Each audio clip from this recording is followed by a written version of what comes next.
우리 성경 말씀 함께 보겠습니다. 오늘 우리에게 주신 하나님의 말씀은 신약성경 로마서 2장 6절부터 16절 말씀입니다. 찾으셨으면 제가 봉독합니다. 하나님께서 각 사람에게 그 행한 대로 보응하시되 참고 선을 행하여 영광과 존귀와 썩지 아니함을 구하는 자에게는 영생으로 하시고 오직 당을 지어 진리를 따르지 아니하고 불의를 따르는 자에게는 진노와 분노로 하시리라.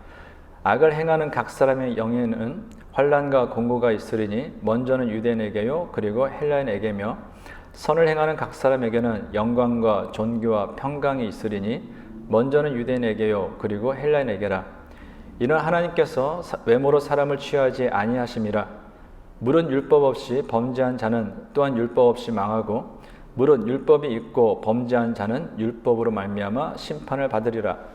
하나님 앞에서는 율법을 듣는 자가 의인이 아니요 오직 율법을 행하는 자라야 의롭다 하심을 얻으리니 율법 없는 이방인이 본성으로 율법의 일을 행할 때에는 이 사람은 율법이 없어도 자기가 자기에게 율법이 되나니 이런 이들은 그 양심이 증거가 되어 그 생각들이 서로 혹은 고발하며 혹은 변명하여 그 마음에 새긴 율법의 행위를 나타내느니라.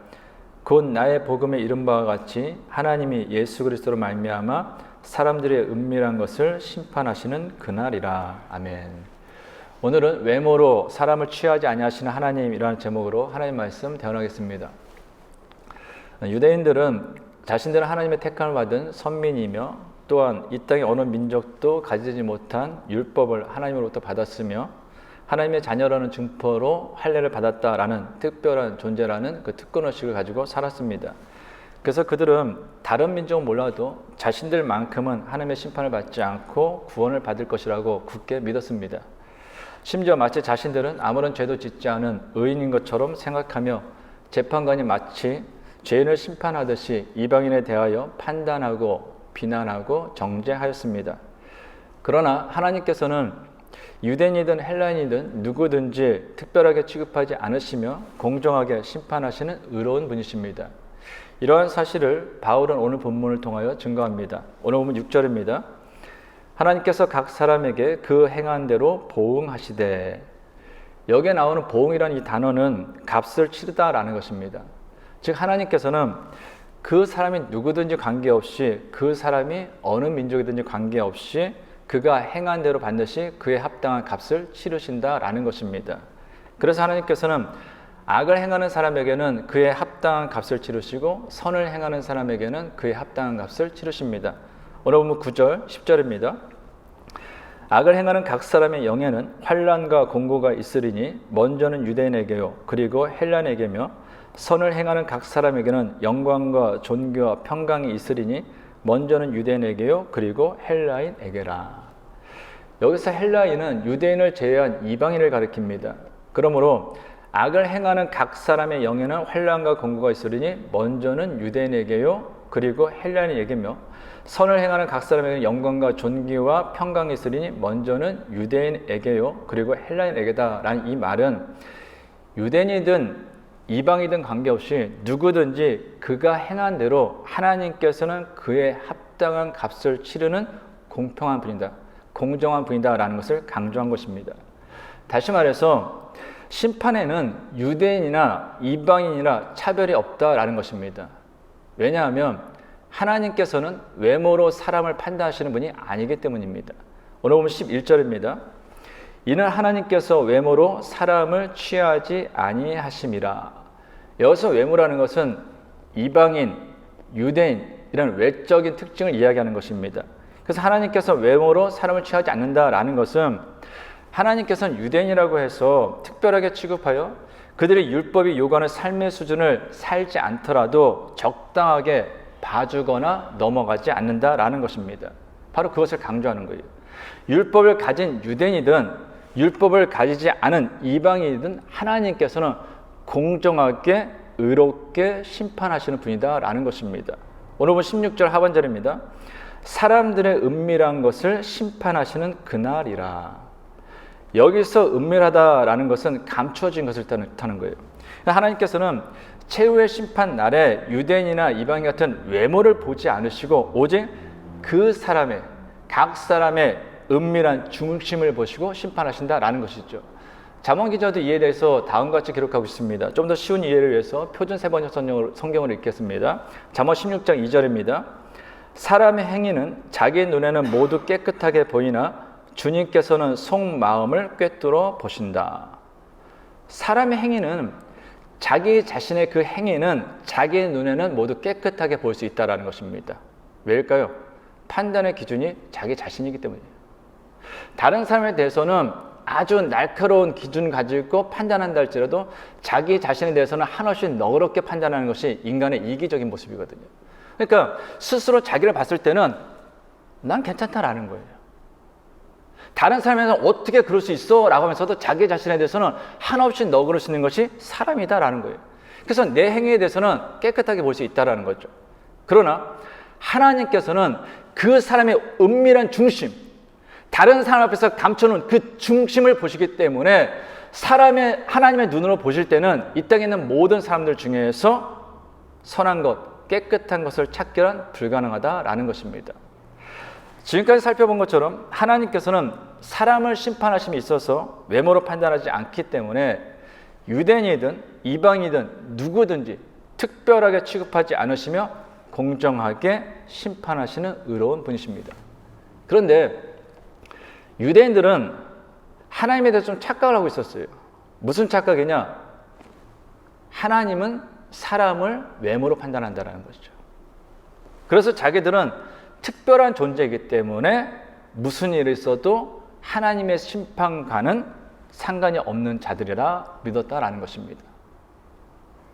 특히 다른 것은 몰라도 자신들의 행함에 대해서는 굉장한 자부심을 갖고 있었습니다.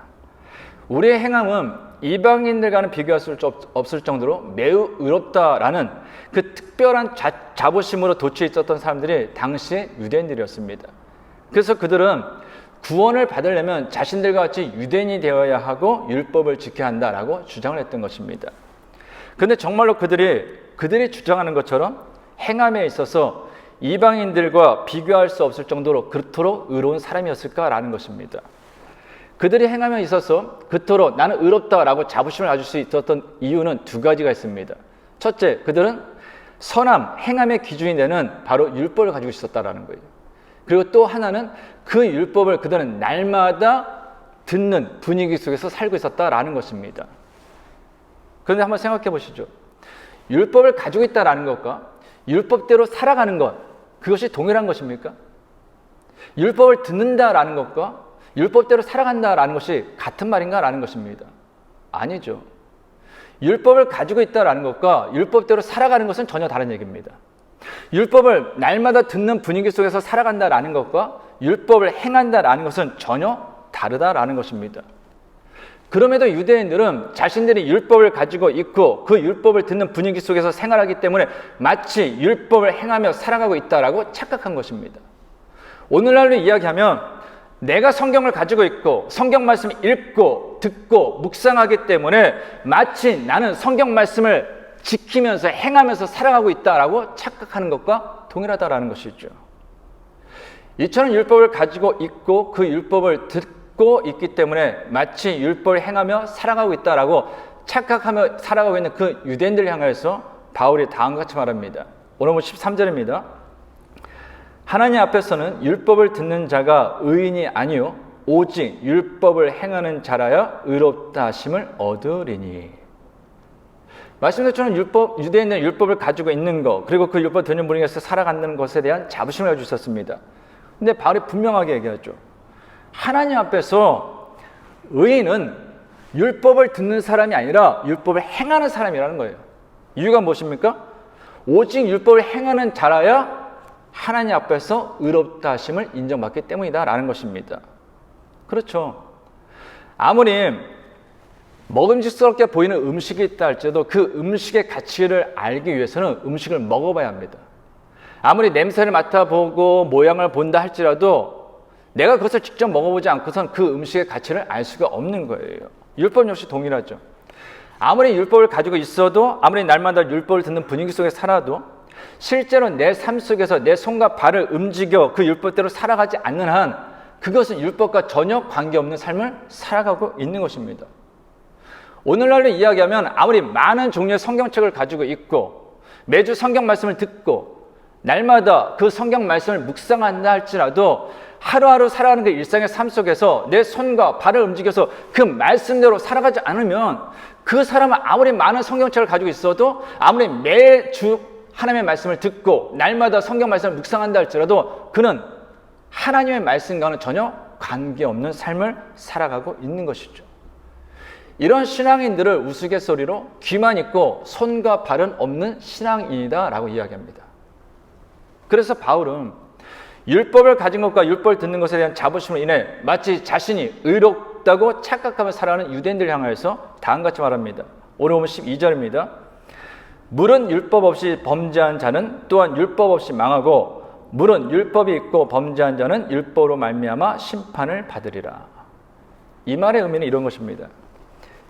율법을 가지고 있어도 그 율법을 행하지 않으면 유대인들이 그토록 자랑하는 율법이 오히려 마지막 심판의 날에는 그들의 죄를 드러내는 심판의 도구가 될 것이다 라는 거예요.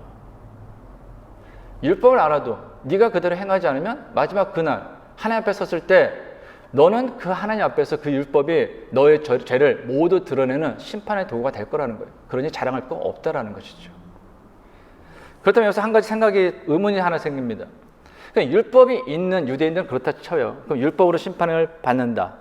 그럼 율법이 없는 이방인들은 어떻게 될 거예요? 그들은 그들대로의 율법으로 심판을 받습니다. 그들은 유대인들과 같이 문자로 기록된 율법을 받지는 않았지만 하나님께서는 이방인들에게도 그들의 양심에 쓰여진 율법을 주셨어요. 오늘 보면 14절 15절입니다.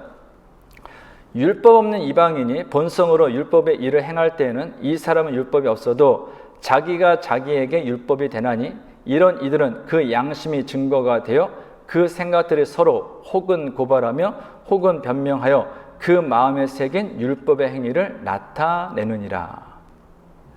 율법이 없는 이방인들은 무엇에 의해 심판을 받냐? 양심에 의해 심판을 받는다라는 거예요. 양심이 뭘까요? 옳고 그름을 판단할 수 있는 능력입니다. 하나님께서는 동물과 다르게 사람을 하나님의 형상을 따라 창조하셨습니다. 그래서 하나님께서는 동물과 다르게 사람에게는 당신의 형상을 따라 창조하시면서 그 마음속에 무엇을 주셨냐?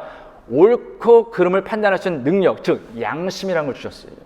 다른 얘기로 하면은 사람으로서 행해야 할 것이 무엇이고 사람으로서 행하지 말아야 할 것이 무엇인지 알 수 있는 그 판단력을 주셨다라는 거예요. 그래서 사람들이 그런 얘기하죠.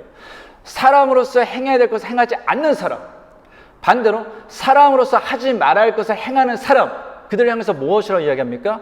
짐승보다 못한 사람, 짐승 같은 사람이라고 이야기합니다. 그런데 짐승의 입장에서요, 이런 이야기를 들으면 대단히 억울할 것입니다. 왠지 아세요? 몇 가지 얘기를 들어보면 동물의 세계는 강간이란 맛이 없습니다. 내 욕정 때문에 다른 여자를 강간하는 게 없다라는 거예요. 그런데 인간은 어떻습니까? 자신의 욕정을 위해서 다른 사람을 짓밟습니다. 파괴합니다. 욕정을 풀어요. 그리고도 양심의 가치를 못 받는 사람들이 얼마나 많습니까? 나라, 정치, 군사적인 이유로 여성들을, 남성들을 짓밟은 이에 너무나 많죠.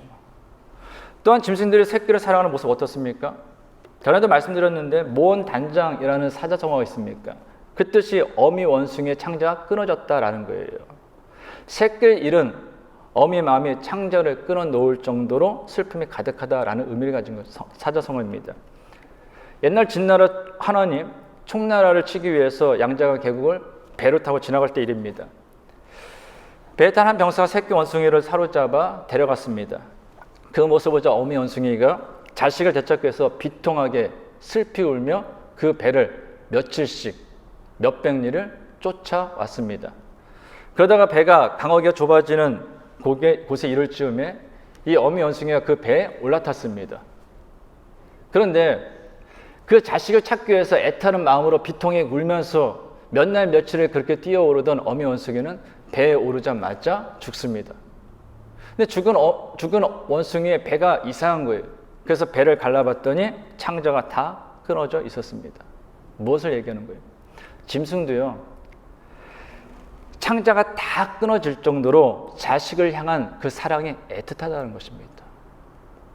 그런데 인간이라고 하는 사람들 중에 사람이라는 그 이름 하에 부모로서 자식에게 부모로서의 도리를 하지 못하는 사람들이 얼마나 많습니까? 오늘날 전 세계에서 많은 아이들이 태어나자마자 버림을 받기도 하고 태어나자마자 학대를 당하는 아이들이 얼마나 많은가라는 것입니다. 이 외에도 동물보다 못한 행동을 하는 사람들이 얼마나 많습니까? 옳고 그름을 판단할 수 있는 능력이 있다, 양심이 있다라는 것과 옳은 일을 행하는 것과 잘못된 일을 행하지 않는 것은 분명히 다른 것입니다. 하나님께서는 이처럼 유대인들에게는 문자로 기록된 율법을 주셨어요.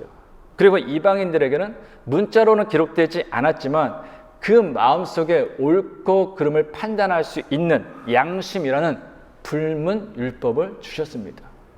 그리고 하나님께서는 심판의 그날이 오면 유대인이든 헬라인이든 누구든지 차별 없이 특별하게 취급하지 않으시고 공정하게 의롭게 유대인은 율법에 의해서 이방인은 양심의 법에 의해서 심판하실 것입니다.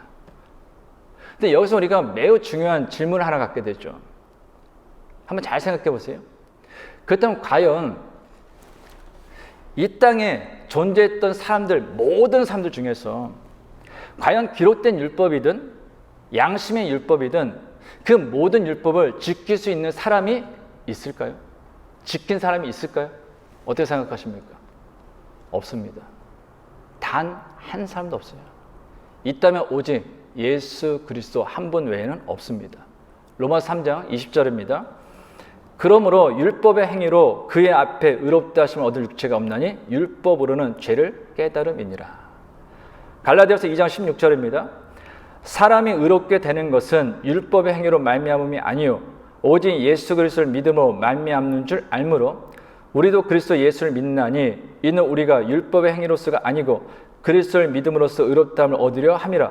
율법의 행위로서는 의롭다함을 얻을 육체가 없느니라. 아멘. 방금 읽은 로마서 3장 20절 말씀과 갈라디아서 2장 16절 말씀에 공통적으로 증거하는 건 무엇이죠? 율법의 행위로 의롭다함을 인정받을 수 있는 사람은 단 한 사람도 없다라는 것이에요. 율법을 많이 지킨 사람과 적게 지킨 사람, 더 양심적으로 산 사람과 덜 양심적으로 산 사람은 있어도 율법의 행위나 양심의 행위로 하나님 앞에서 의롭다함을 받을 사람은 단 한 사람도 없다라는 거예요. 다른 말로 기록된 율법이든 기록되지 않은 양심의 법이든 그것을 온전히 지킬 수 있는 사람은 이 세상에 아무도 없다라는 것입니다. 이스라엘 예만 봐도 충분히 알 수 있습니다. 율법이 주어진 것은 이스라엘 백성들이 출애굽하고 홍해를 건너고 시내산에 도착한 이후입니다. 그러므로 그 이전까지는 유대인이든 이방이든 관계없이 모든 사람들이 율법이 없는 시대를 살고 있었어요. 즉 양심에 따라 살아가는 시대였다라는 것입니다. 근데 그 시대의 모습이 어떻습니까? 믿음의 조상으로 불리는 아브라함이 어떻게 살았습니까? 애굽에서 자기의 목숨을 지키기 위해서 아내를 누이라고 속였습니다. 그리고 애굽의 바로가 아내를 빼앗으러 갈 때 이 아브라함은 남편임에도 불구하고 자기의 목숨을 걸고 아무 일도 하지 않았습니다. 모세는 어떻습니까? 그는 자신의 뜻을 이루기 위해서 사람을 죽였습니다. 가인은 동생 아벨을 죽였습니다. 노아 시대 때 사람들은 전부 타락하여 홍수 심판을 받았습니다. 양심의 시대에 살아갔던 사람들은 죄에서 결코 자유로울 수 없었다라는 거예요. 그렇다면 시내산에서 율법을 받은 이후의 삶은 달라졌습니까? 아니죠. 그들은 조금이라도 자신들이 원하는 대로 되지 않으면 당을 지어서 모세를 죽이려 했습니다. 하나님 마음에 합한 사람이라는 평가를 듣는 그 다윗, 이스라엘 역사상 가장 위대한 왕으로 이스라엘 사람들이 가장 존경하는 그 다윗은 어떻습니까? 남편이 있는 유부녀를 간음하였습니다. 그 사실을 숨기고자 아무런 죄가 없는 그 남편을 죽였습니다. 이처럼 사람은 기록된 율법이든 기록되지 않은 양심의 율법이든 모든 율법을 지킴으로 구원을 받을 수 있는 사람은 이 세상에 단 한 사람도 없습니다. 그래서 사도 바울은 사람이 하나님으로부터 의롭다 하심을 인정받을 수 있는 방법은 단 하나, 예수 그리스도를 믿는 것뿐이라고 말합니다. 로마서 3장 28절입니다. 그러므로 사람이 의롭다 하심을 얻는 것은 율법의 행위에 있지 않고 믿음으로 되는 줄 우리가 인정하노라. 아멘.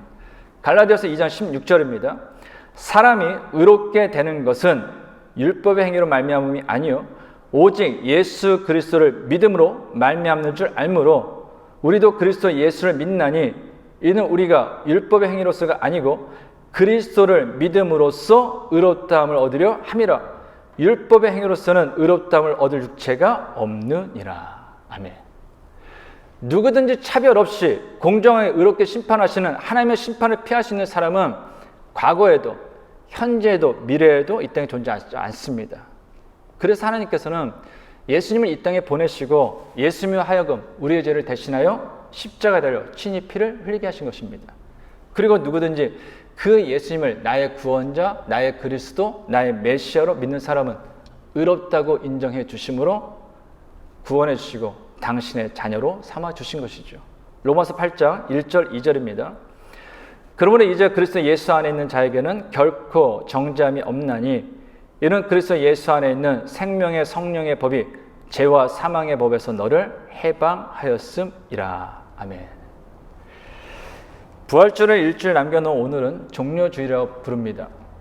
2000년 전 오늘 예수님께서 예루살렘에 입성하실 때, 십자가에 달리기 위해서 예루살렘에 입성하실 때 예루살렘에 있는 수많은 사람들이 종려나무 가지를 흔들며 환호했기 때문입니다. 동시에 오늘은 고난주일이라고 부르죠. 이유가 무엇입니까? 예루살렘에 입성하신 예수님께서 이번 주간에 온갖 멸시와 수치와 천대를 당하시면서 십자가 고난과 고통을 당하셨기 때문입니다. 그리고 십자가에 못 박혀 죽으신 예수님께서 3일 동안 죽음의 깊은 어둠과 절망 가운데 머무십니다. 그렇다면 아무런 죄가 없으신 하나님이신 그 예수님께서 이 땅에 오셔서 그 인간들에게 수치와 천대를 당하시면서 핍박과 고통과 고난을 당하시면서 그 십자가에서 죽으신 이유가 무엇입니까? 우리의 행위로, 자신의 행위로 구원받을 수 있는 사람은 없기 때문이에요. 그래서 예수님께서 인류의 모든 죄를 대신 짊어지시고 십자가에서 친히 피를 흘려주심으로 우리의 죄값을 지불해 주신 것입니다. 이 사실을 우리가 기억해야 돼요. 어떤 사람들은 나는 예수를 믿었기 때문에 의인이라고 착각하는 사람이 있습니다. 나는 예수를 믿기 때문에, 나는 예수를 믿어서 날마다 주의 말씀을 듣기 때문에 유대인들과 동일하게 나는 행위가 의롭다라고 착각하는 사람이 있습니다. 어떤 사람들은 나는 예수를 믿은 지가 오래되었고 또한 나는 직분도 받았기 때문에 그 직분이 마치 내가 그 직분과 동일한 행위를 행하면서 사는 삶이라고 착각하는 사람이 있습니다. 근데 말 그대로 그거는 유대인들이 내가 율법을 가졌기 때문에, 율법을 듣기 때문에 나는 율법을 지키는 삶이라고 착각하며 살아가는 것과 동일하다라는 거예요. 우리는 죄에 오염됐기 때문에 우리의 행위로 절대로 이루어질 수 없습니다. 오히려 죄에 오염된 우리는 말씀을 들어도, 말씀을 알아도, 말씀을 깨달아도 그래서 그 말씀대로 살려고 결단을 했음에도 불구하고 다시금 돌이켜보면 어떻습니까? 또 넘어져요. 매주 하나님 앞에서 하나님, 내가 이제는 이와 같은 삶을 살지 않겠습니다. 오늘 말씀을 깨달은 삶대로 내가 살겠습니다 라고 결단하지만 돌이켜보면 어떻습니까? 또 넘어지는 게 우리예요. 사도 바울의 고백처럼 오라 공고한 사람이로다. 내가 말씀을 들었지만, 내가 말씀을 알지만, 말씀을 깨달았지만, 그 말씀을 살려고 결단을 했지만 어떻게 내 마음속에는 그 말씀과는 정반대로 살려가는 그 악한 것들이 이렇게 가득한 거죠. 참으로 공고한 인생이라고 좌절하는, 탄식하는 것이 우리의 모습 아닙니까? 그래서 연약하고 어리석은 우리 위해서 하나님께서 당신의 독생자 예수 그리스도를 이 땅에 보내주시고 우리의 죄값을 대신하여 십자가를 지게 하신 것입니다. 그러나 성도 여러분, 우리가 이 사실을 분명히 안다면 우리는 신앙 연수가 쌓이면 쌓일수록, 말씀을 알면 알수록, 직분을 맡으면 맡을수록, 교회 안에서 봉사하면 봉사할수록 우리는 겸손해져야 됩니다. 어떤 상황 속에서도 나는 특별하다, 나는 위대하다, 나는 의롭다 라고 생각하며 다른 사람에 대해서 비난하거나 정죄하거나 판단해서는 안 된다라는 것입니다. 그것은 말 그대로 착각이요, 그 비난의 그 정죄의 그 기준이 결국은 하나님 앞에서 자기의 자신을 판단하고 심판하는 기준, 심판의 도구가 될 것입니다. 그러므로 저와 여러분 모두가 이 고난주간을 지내면서 나같이 어리석고 연약하고 악한 죄인을 위해서 이 땅에 오시고 십자가에 죽으신 그 예수님의 십자가를 바라보며 다시금 잃어버렸던 감사를 회복하기 원합니다. 그리고 겸손해지기 원합니다. 그리고 무엇보다도 우리를 살리기 위해서 이 땅에 독생자 아들 예수 그리스도를 보내시고 십자가의 죽음을 당하게 하시고 결국에는 부활하게 하심으로 우리를 자녀 삼아주시고 우리에게 영생을 주신 그 하나님께 소망을 들고 날마다 하나님께서 허락하신 그 하루라는 그 오늘의 삶을 감사 가운데, 기쁨 가운데, 소망 가운데 채워나가는 하나님의 삶이 되기를 간절히 주님의 이름으로 축원합니다. 기도하겠습니다. 하나님 아버지, 저희는 말씀을 들어도, 말씀을 알아도, 말씀을 깨달아도 온전히 말씀대로 행하며 살지 못할 때가 너무나 많아 좌절하고 낙심하고 절망할 때가 많습니다. 그러나 구원은 행함으로 얻는 것이 아니라 우리의 죄를 대신하여 십자가를 지시고 죽음의 권세를 이기시고 부활하신 예수님을 믿음으로 얻는 줄 믿습니다. 그러므로 인생을 살면서 어떤 상황 가운데 있다 하더라도, 어떤 위치에 있다 할지라도 교만해지지 않게 하여 주옵소서. 늘 언제나 겸손함으로 예수 그리스도의 고난과 부활을 통하여 우리를 구원하시고 영원한 생명을 주신 하나님께 소망을 두고 하나님께서 허락하신 오늘의 시간을 부활의 기쁨과 감격, 감사함으로 채워가는 아름다운 인생이 되게 하옵소서. 예수님의 이름으로 기도하옵나이다. 아멘. 이 시간 같이 일어나셔서 우리 찬양하며 주님께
기도합니다.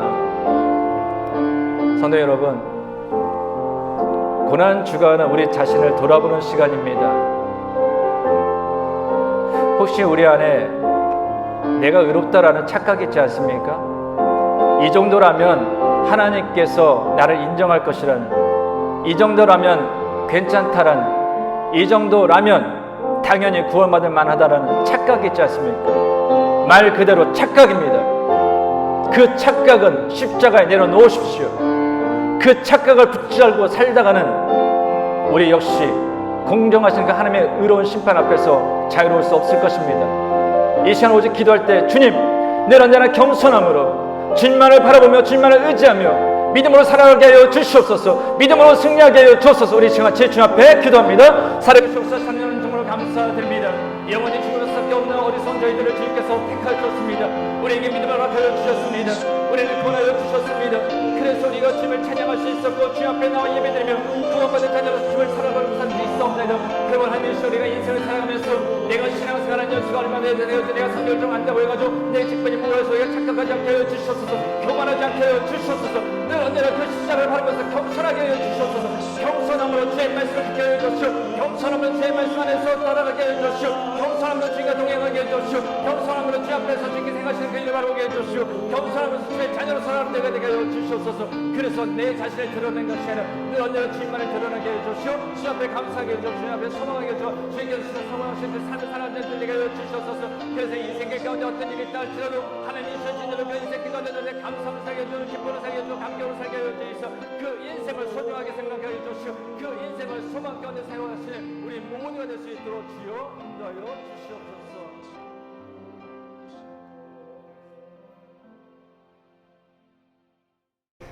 이제는 우리 주 예수 그리스도의 은혜와 하나님의 크신 사랑과 성령님의 교통하심이 인생을 살면서 어떤 상황 가운데 있더라도 예수 그리스도의 고난과 부활을 통하여 구원하시고 영원한 생명을 주신 하나님께 소망을 두고 하나님께서 허락하신 오늘이라는 시간을 겸손함으로 부활의 기쁨과 감격과 또한 감사함으로 채워가기를 원하는 모든 성도들과 가정과 세우신 기업이 이제부터 영원까지 함께 하시기를 간절히 축원하옵나이다.